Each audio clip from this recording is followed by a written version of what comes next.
बर्फ सी ठंड और टूटी झोपड़ी सर्दी की वह रात किसी सजा से कम नहीं थी। आसमान से ठंडी हवा नहीं, बल्कि बर्फ के नुकीले तीर गिर रहे थे। गांव धनकपुर पूरी तरह कोहरे में डूबा हुआ था। गांव के आखिरी छोर पर एक टूटी फूटी झोपड़ी थी। दीवारों में दरारें, छप्पर से हवा सीटी बजाती हुई अंदर घुसती और जमीन पर पुआल भीग चुका था। इसी झोपड़ी में रहता था रामू, एक गरीब, ईमानदार, मेहनती आदमी। रामू के पास न पैसा था, न गरम कपड़े, न कोई सहारा। उसके पास था तो बस उसका दिल और उसकी मेहनत। रामू रोज सुबह अंधेरे में उठता, ठंड से कांपते हुए नदी किनारे जाता, मजदूरी करता, कभी लकड़ी काटता, कभी खेत में काम करता, कभी बाजार में बोझ उठाता। दिन भर काम के बाद उसे मिलते सिर्फ 50-60 रुपए। उन्हीं पैसों से वह थोड़ा चावल, थोड़ी दाल और कभी कभी सब्जी खरीद पाता। उसकी पत्नी सीता बीमार रहती थी, दवा के पैसे नहीं थे, और उसका छोटा बेटा मोहन, जिसके पैरों में चप्पल तक नहीं थी। उस रात ठंड कुछ ज्यादा ही बढ़ गई थी। हवा इतनी तेज थी कि झोपड़ी के दरवाजे अपने आप खुल और बंद हो रहे थे। सीता खांस रही थी और मोहन कांपते हुए बोला। बाबा बहुत ठंड लग रही है। रामू ने अपनी फटी हुई चादर मोहन के ऊपर डाल दी। खुद वह पूरी रात ठंड में बैठा रहा। उसके हाथ सुन्न हो चुके थे, आंखों में नींद नहीं थी। वह आसमान की तरफ देखकर बोला। हे भगवान, क्या गरीब होना इतना बड़ा गुनाह है? रामू ने बाहर जाकर कुछ लकड़ियां खोजी और आग जलाने की कोशिश की, लेकिन लकड़ियां गीली थीं, आग नहीं जली। हवा ने थोड़ी सी चिगारी को भी बुझा दिया। रामू जमीन पर बैठ गया। उसकी आंखों से आंसू टपकने लगे। उसी पल उसने देखा, गांव की दूसरी तरफ अमीर लोगों के घरों से रोशनी आ रही थी। गरम रजाइयों के अलावा हंसी की आवाजें, और इधर गरीबी, ठंड और खामोशी थी। आधी रात हो चुकी थी।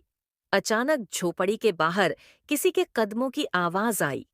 रामू चौंक गया। बाहर आकर देखा तो एक बूढ़ा आदमी हाथ में लकड़ी की छड़ी लेकर खड़ा था। बेटा, क्या मैं अंदर आ सकता हूँ? रामू ने बिना सोचे कहा। आइए बाबा। बूढ़ा आदमी कांप रहा था। रामू ने अपनी इकलौती चादर उसे दे दी। बूढ़ा आदमी हैरान होकर बोला। बेटा, तुम खुद ठंड में हो, फिर भी मुझे चादर दे रहे हो। रामू मुस्कुराकर बोला।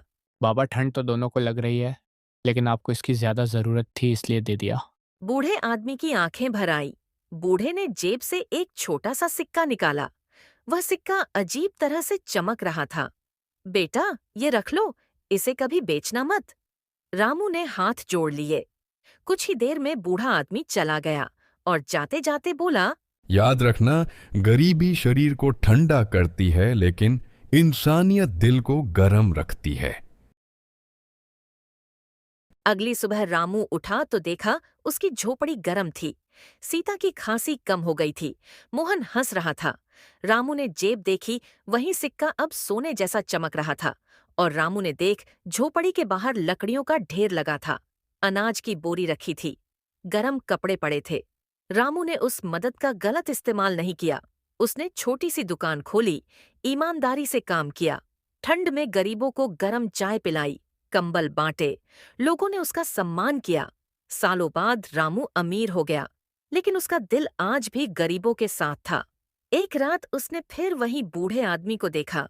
बूढ़ा आदमी मुस्कुरा रहा और फिर बोला। बेटा, बताओ, असली अमीरी क्या है? रामू मुस्कुराकर बोला। बाबा, असली अमीरी गर्म कपड़ों में नहीं बल्कि गर्म दिल में होती है। बूढ़ा आदमी मुस्कुराया और चला गया। कहानी का संदेश, गरीबी ठंड दे सकती है, लेकिन इंसानियत कभी ठंडी नहीं होनी चाहिए। जो दूसरों को गर्मी देता है, ईश्वर उसके जीवन में रोशनी भर देता है।